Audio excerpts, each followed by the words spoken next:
Yo tout le monde, c'est Tops. On se retrouve aujourd'hui, petite vidéo. Non pas en enduro vlog, mais avec la Sherco. Qu'est-ce qui se passe? Qu'est-ce qui se passe? Il se passe que on est à 21h02.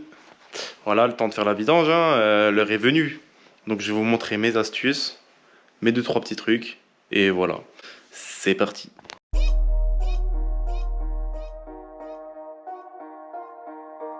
Bon, du coup, qu'est-ce qui va se passer? Alors il se passe, moi j'ai la doc, hein, vous pouvez la trouver sur le site officiel de Sherco. Donc voilà, en premier lieu, je vous conseille même de laver la moto entièrement. Pour tous ceux qui ont des sabots, genre, je vous conseille de l'enlever, même si vous avez lavé la moto. Enlevez votre sabot moteur vraiment, parce qu'il y a pas mal de merde, tout ça, ça va pas être top. On dépose le sabot. Hop, hop, voilà. Donc le sabot, on peut le mettre de côté. Moi, ce que je fais, après avoir enlevé le sabot, c'est direct un petit coup de brosse en dessous. Hein. C'est vrai que on l'ouvre pas souvent. Et puis, toujours pas mal de merde qui s'accumule. Donc avant même d'essayer d'ouvrir les vis, déjà, brossez-les, sinon vous allez risquer de ripper ou autre.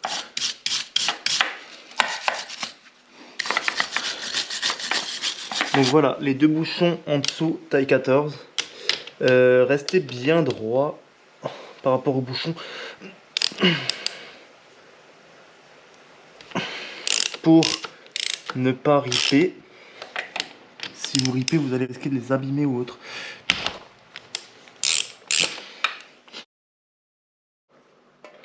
Le premier, faites gaffe quand vous les ouvrez, il y a des petits filtres. Et un joint.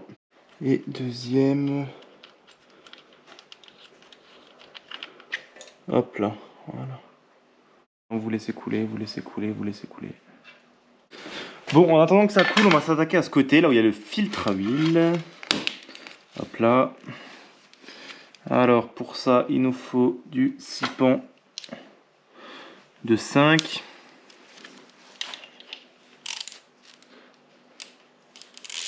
Voilà. Alors vous avez peut-être le protège pignon. Dans ce cas-là, vous le démontez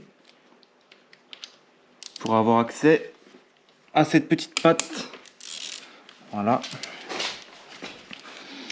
Que il faudra aussi démonter d'ailleurs pour pouvoir sortir le filtre à huile.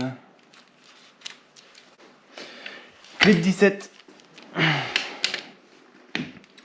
Clé de 17. Pareil, ripez pas. Hop là. Clé de 17, on démonte. Il y en a un petit peu qui va couler, c'est pas très grave. Donc, petite technique pour sortir le filtre. Moi, dans mon manuel, j'ai glissé ce petit crochet, simplement fait avec du fil de fer. Je sais pas si vous voyez bien.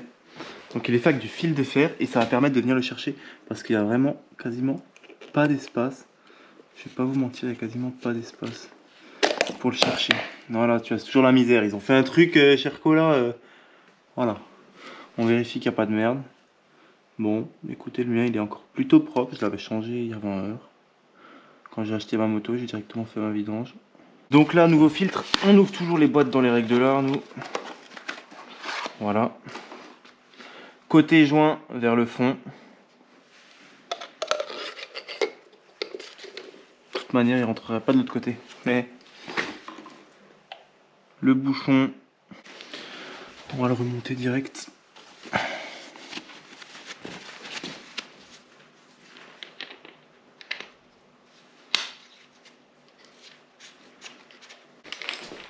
Ensuite, vous n'avez plus qu'à resserrer le bouchon. Bon, voilà, moi je l'ai déjà fait. Si jamais, c'est 15 Nm pour le bouchon de filtre à huile. Ce qu'on va encore faire pendant que ça coule correctement, c'est démonter le bouchon magnétique. Lui, il se situe du côté sélecteur de vitesse. Tout en dessous, vous avez une grosse vis de 17. Donc celle-là, vous pouvez la retirer. Tac, et ça va encore couler. Voilà. Donc on peut ensuite remettre le bouchon magnétique avec un joint neuf. 15 Nm, on peut le serrer.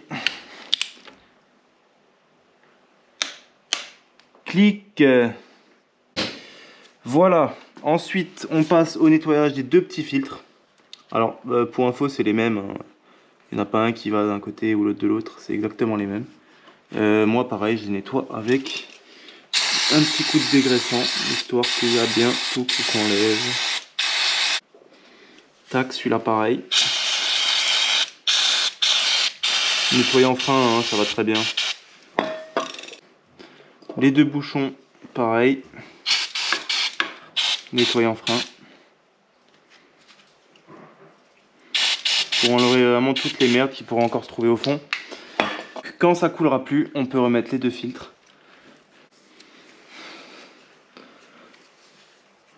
On remet une rondelle neuve. Et on peut le remettre dedans. L'autre, il va subir le même sort. Mais de l'autre côté.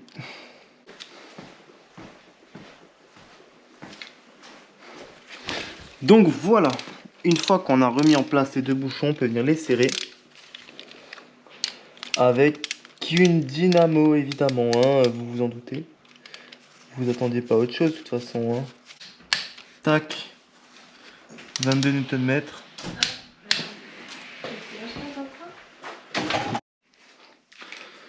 Voilà, donc une fois que vous avez remis les deux écrous, on peut les serrer au couple.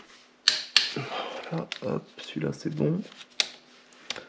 Et l'autre c'est bon aussi. Ouais, je les avais déjà serrés, j'avoue, j'ai menti, je les ai serrés avant. Alors pour cela, je répète, c'est 22 Nm. Donc voilà, pour l'huile, c'est 900 ml. Vous dévissez votre bouchon côté droit de la moto quand vous êtes dessus. Et c'est là qu'il va venir falloir la mettre. Alors franchement, Sherco, pour la position de ce remplissage d'huile, je tenais à vraiment ne pas vous féliciter parce que c'est vraiment de la merde. C'est vraiment de la merde. Voilà. On balance l'huile dedans. Voilà. Jusqu'à la dernière goutte. Voilà. Après ça, on peut le reboucher. Hop.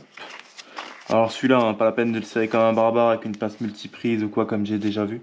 Vous le serrez déjà à la main, c'est déjà pas mal. Pas la peine de forcer, hein, il va pas s'envoler non plus. Voilà. On n'oublie pas de ce côté de remonter le protège-chaîne. La petite patte. Voilà.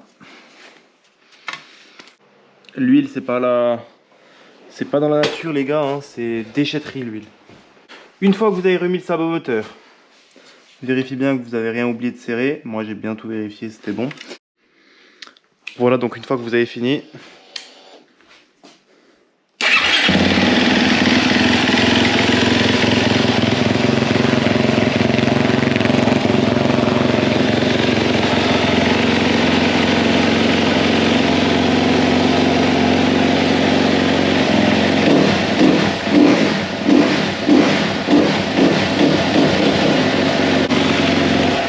vous laissez tourner un petit peu la bête.